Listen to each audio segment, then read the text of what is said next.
Sa bawat isa, buksan po natin ang ating mga dalang Biblia sa Roma chapter 4, 13 to 17. Roma chapter 4, 13 to 17 para sa ating maikling devotion, para meron tayong basis para sa ating opening prayer. Roma chapter 4, verse 13, basahin po natin. Sapagkat ang pangako na kanyang mamanahin ang sanlibutan ay hindi dumating kay Abraham o sa kanyang binhi sa pamamagitan ng kautusan, kundi sa pamamagitan ng pagiging matuwid ng pananampalataya. Sapagkat kung silang nasa kautusan ang siyang mga tagapagmana, walang kabuluhan ang pananampalataya at pinapawalang saysay ang pangako. Sapagkat ang kautusan ay gumagawa ng galit, poot. Ngunit kung saan walang kautusan ay wala ring paglabag. Dahil dito, iyon ay batay sa pananampalataya upang maging ayon sa biyaya, upang ang pangako ay maging tiyak para sa lahat ng binhi, hindi lamang sa nasa kautusan, yung mga Hudyo ang tinutukoy dito, kundi pati naman sa nasa pananampalataya ni Abraham na ama nating lahat. Gaya ng nasusulat, ginawa kitang ama ng maraming bansa, sa harapan ng Diyos na kanyang sinampalatayanan na nagbibigay buhay sa mga patay at ang mga bagay na hindi buhay noon ay binubuhay niya ngayon. Pagkatapos pong ipahayag ni Apostol Pablo ang iisang paraan ng kaligtasan sa Roma chapter 3, 21 to 26, na ang paraan ng kaligtasan ay sa pamamagitan lamang ng pananampalataya sa ating Panginoong Yesus, ng ating Panginoong Yesus nung siya ay namatay sa cross, ay inako niya ang poot ng Diyos upang ang sino mang manampalataya sa Kanya ay magkaroon po ng buhay na walang hanggan.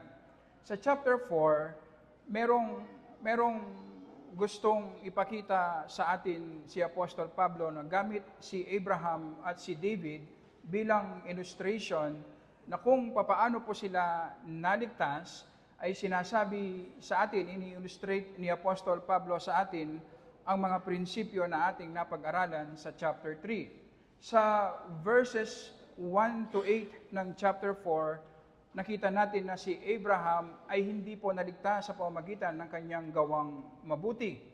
Sa verses 9 to 12 naman, nakita natin na si Abraham ay hindi po naligtas dahil sa pagtutuli. Sa ating text naman na titignan ngayong umaga, ipapakita sa atin ni Apostol Pablo na si Abraham po ay hindi naligtas dahil sa mga kautusan ni Moses. At makikita po natin na ang paraan ni Apostol Pablo para ipakita ito sa atin ay binigyan tayo, ipinakita sa atin theoretically ang dalawang paraan ng kaligtasan. Una, merong paraan ng kaligtasan na sa pamamagitan ng pagsunod sa mga kautusan. At dahil wala po sa atin, sino man sa atin, ang may kakayahan na sundin ng perfect ang mga kautusan, ang daan ng kautusan ngayon dahil sa ating pagsuway ay nagdudulot ngayon ng poot ng Diyos.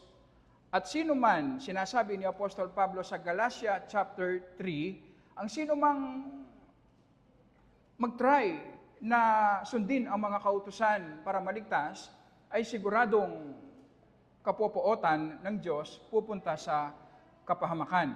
Kaya ang salitang kautusan, poot ng Diyos, Ang dalawang ito ay magkasama sa iisang daan. Ang pagsuway, kautusan, at ang puot ng Diyos.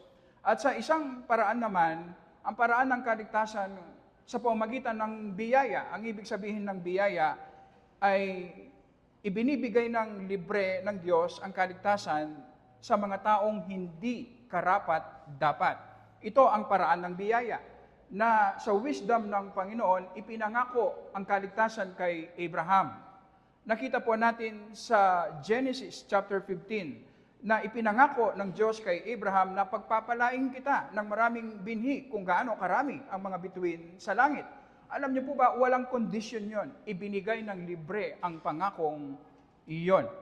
At dahil ito ay walang kondisyon, ang pangakong kaligtasang ito na natupad sa pamamagitan ng buhay, kamatayan at muling pagkabuhay ng ating Panginoong Yesus, ibinibigay ito ng libre at tinatanggap natin ito hindi sa pamamagitan ng pagsunod, kundi sa pamamagitan ng pananampalataya.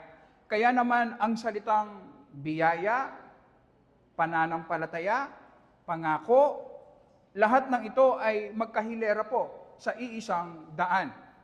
Ang sinasabi po sa atin, hindi po pwedeng magsama ang dalawang daang ito. Hindi po natin pwedeng sabihin na ang kaligtasan ay sa pamamagitan ng pananampalataya at pagsunod sa mga kautusan. Hindi po pwede. Ang ibig sabihin, hindi po natin naunawaan. Dahil the moment na subukan nating maligtas sa pamamagitan ng pagsunod sa mga kautusan, ang kahinatnan natin ay puot ng Diyos dahil ang kabayaran ng kasalanan ay kamatayan sa impyerno. Kailangan lang tayong mamili. Ang paraan ba ng kautusan na masusunod mo ng perfect ang mga kautusan, kaya ikaw ay i-reward ng Diyos, bibigyan kanya ng buhay na walang hanggan, na alam nating imposible. Imposible nating masunod ng perfect ang mga kautusan. O ang paraan ng biyaya, na sa pamamagitan ng pangako ng Panginoon, sa pamamagitan ni Abraham, dumating ang ating Panginoong Yesus na siyang nakakamit ng kaligtasan sa pamamagitan ng kanyang perpektong buhay at perpektong kamatayan sa cross upang ang sino mang manampalataya ay bibigay ng Panginoon ang pangakong kaligtasan. Libre ito, paraan ng biyaya. So ang sinasabi sa atin ni Apostol Pablo, ang paraan ng biyaya ay hindi nga pinapawalang saysay ang mga kautusan ng Diyos. Ang sinasabi sa atin sa Old Testament, ang mga kautusan ni Moses, ang circumcision, ang paulit-ulit na pagpatay ng mga hayop, pagdanak ng dugo, ang mga piyesta na kanilang ginagawa sa Old Testament, halimbawa ang Passover, lahat ng ito ay natupad, nagkaroon ng katuparan sa kamatayan, sa minsanang kamatayan ng ating Panginoong Yesus. So makikita natin, ang gospel, ang ating Panginoong Yesus, ay hindi po niya pinapawalang saysay ang mga kautusan. Kahit ang mga kautusan ni Moses, ang Panginoong Yesus ang katuparan. Kahit ang mga 10 kautusan ng Panginoon ay tinupad ng Panginoong Yesus. Kaya nga siya nabuhay ng perfect. Tinupad niya ang demands ng mga kautusan dahil nga hindi natin kaya. Kaya nga siya namatay sa krus para bayaran ang demand ng kautusan sa atin upang tayo mga makasalanan, kung tayo ay magtitiwala kay Jesus lamang, ay hindi na tayo magbabayad ng kasalanan sa impyerno at magkakaroon tayo ng buhay na walang hanggan. So, ang gospel, ang paraan ng biyaya ay hindi niya pinapawalang saysay, kundi pinapagtibay niya ang mga kautusan ng Diyos. Kaya naman, sa iisang paraan ng kaligtasan, sa pamamagitan ng biyaya, pangako, at pananampalataya, sinasabi sa atin ito ay libreng kaloob ng Diyos. Kailangan lang natin tanggapin ito sa pamamagitan ng pananampalataya. Pagdidepende lamang kay Kristo para sa ating kaligtasan. At ang sino mang manampalataya kay Jesus ay bilang tugon, bilang pagsamba sa Panginoon ay magiging masigasig sa pagsunod sa mga kautusan. So, ang sinasabi sa atin, kung ikaw ay isang mananampalataya, ang sinasabi sa atin, pinapalinaw ng Panginoon sa atin, hindi tayo nanampalataya o o hindi tayo naligtas dahil tayo ay mabuti. Hindi. Sa kabila ng ating pagiging masama ay binigyan tayo ng kaligtasan at tinanggap lang natin ang kaligtasan ito sa pamamagitan ng ating pananampalataya. At kung maunawaan po natin, alam niyo po ba, ito ang solusyon sa problema natin. Tayong mga tao, gusto nating magkaroon ng confidence, tiwala. Gusto nating maging confident sa ating sarili. Ang problema, ang paraan natin para maging confident, kung ang pagbabasihan natin ay yung mga bagay na meron tayo at kaya nating gawin, ang problema, magiging proud tayo. Magiging mataas ang tingin natin sa ating sarili. At ang pride, alam niyo po ba, kapag yung pinagmamalaki natin, ano man ang pinagmamalaki natin, kapag nawala yan, manlulumo naman tayo na para bang wala nang saysay ang mabuhay. Ang gospel ang magbibigay ng balance sa atin. Dahil binigyan tayo ng kaligtasan na ito ay hindi nakadepende sa atin, kundi nakadepende sa kung anong ginawa ng ating Panginoong Yesus sa kanyang buhay at kamatayan, magkakaroon tayo ng confidence sa harapan ng Panginoon. Pero at the same time, magbibigay ito ng humility sa atin. Dahil alam nating hindi ito galing sa atin. Hindi ito galing sa ating mabuting gawa. Kaya anumang success ang ibigay sa atin, iparanas sa atin ng Panginoon sa ministry o sa personal nating buhay, palaging merong humility. Kasi alam natin lahat ay biyaya ng Diyos. At anumang kabiguan ang maranasan natin, hindi tayo masisira. Hindi tayo masisira. Kaya nating harapin anumang klaseng kabiguan dahil alam natin ang pagtanggap at pag-ibig ng Diyos sa atin hindi naman nakadepende sa ating performance. So merong confidence at humility. At ito ang isang bagay na kailangan nating pag-aralan bilang mga mananampalataya. Hindi tayo sanay na ipamuhay ang bagong identity na meron tayo. Kailangan nating i-remind palagi ang ating sarili. At kung ikaw ay hindi mananampalataya, ang sinasabi sa iyo ay nakamit na ng Panginoong Yesus ang kaligtasan. Ang kailangan mo lang gawin ay tanggapin ito sa pamamagitan ng pananampalataya kay Jesus. Ang ibig sabihin, hindi ka magdidepende sa iyong sarili, kundi magdidepende ka kay Jesus lamang para sa iyong kaligtasan. Na sa kabila ng iyong pagiging makasalanan, ikaw ay tatanggaping banal ng Diyos. Alang-alang kay Jesus na siyang nakasunod ng perfect ng mga kautusan at nagbayad ng kasalanan sa krus upang ang sino mang manampalataya, kung ikaw ay manampalataya kay Jesus, ikaw ay magkakaroon ng buhay na walang hanggan. Meron ding sinasabi ito sa ating evangelism at dito po tayo magtatapos. Ang kaligtasan ay nanggagaling sa Diyos at ibinibigay sa tao. Maliban na ibigay ng Panginoon ang kaligtasan ito, wala pong magagawa ang tao. Kaya nga sinasabi ng Bible, ang tao po ay patay spiritually. Hindi niya dinidesire ang kaligtasan. Hindi niya dinidesire ang Panginoon. Sa isip niya, alam niya na kaya niyang iligtas ang kanyang sarili dahil siya ay mabuti. Kaya hindi po attractive sa kanya ang Panginoong Yesus. Ang Panginoong Yesus na namatay sa krus. At ito po ang magbibigay sa atin ng confidence at encouragement sa ating evangelism. Tama, hindi po kaya ng tao na ilapit ang kanyang sarili o gustuhin man ang mabuting balita.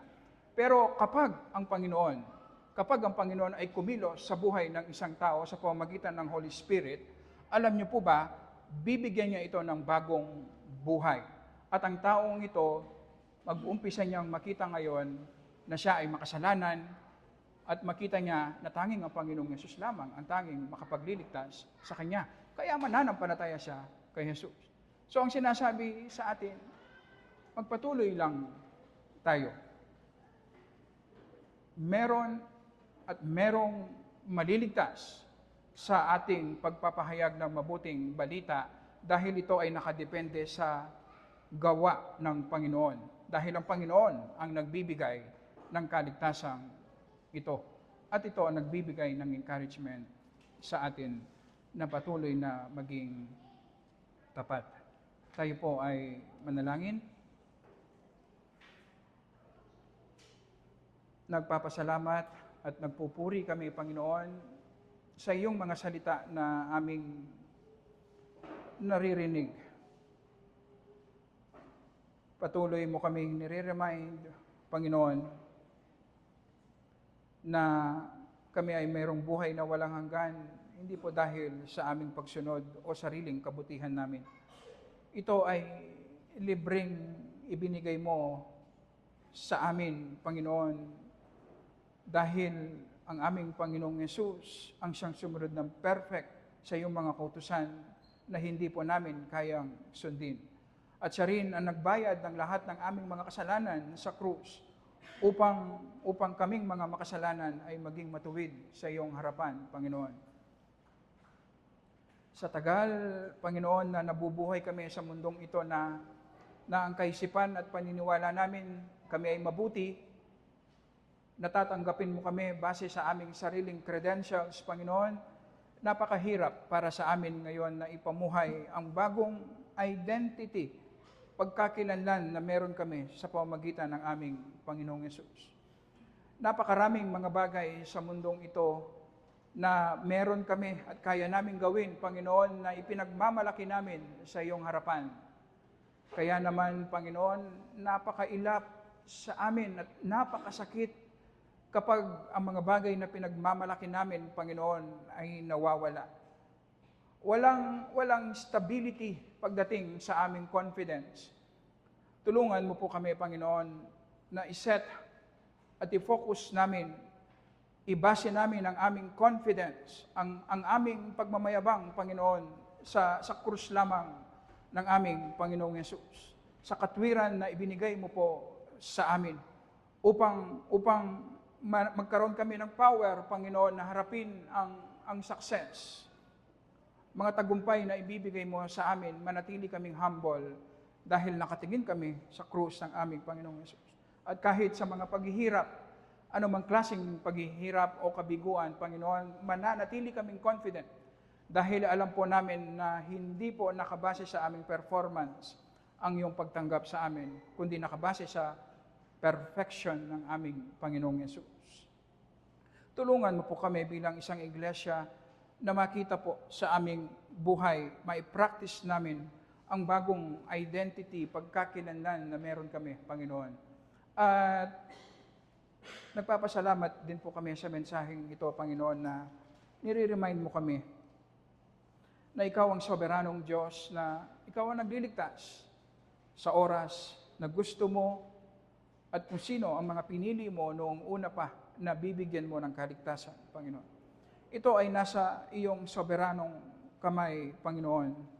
At kaming mga lingkod mo na nagpapahayag ng mabuting balita, Panginoon, sinasabi mo sa amin, magpatuloy lang kami na maging matapat.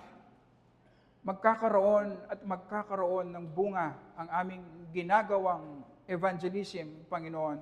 Dahil ito ang gusto mong gawin at ipinangako mo na sa pamamagitan ng pagpapahayag ng mabuting balita ay ililigtas mo ang maraming kaluluwa na mananampalataya sa aming Panginoong Yesus.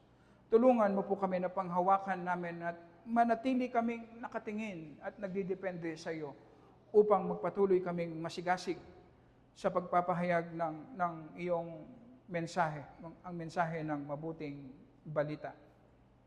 At sa aming pagsamba ngayong umaga, Panginoon, tulungan mo po kaming maging grateful na sa kabila ng aming pagiging makasalanan, sa kabila ng pagre-rebelde namin sa iyo, Panginoon, ibinigay mo ang lahat sa amin, ang buhay, kalakasan, talento, lahat ng resources na meron kami.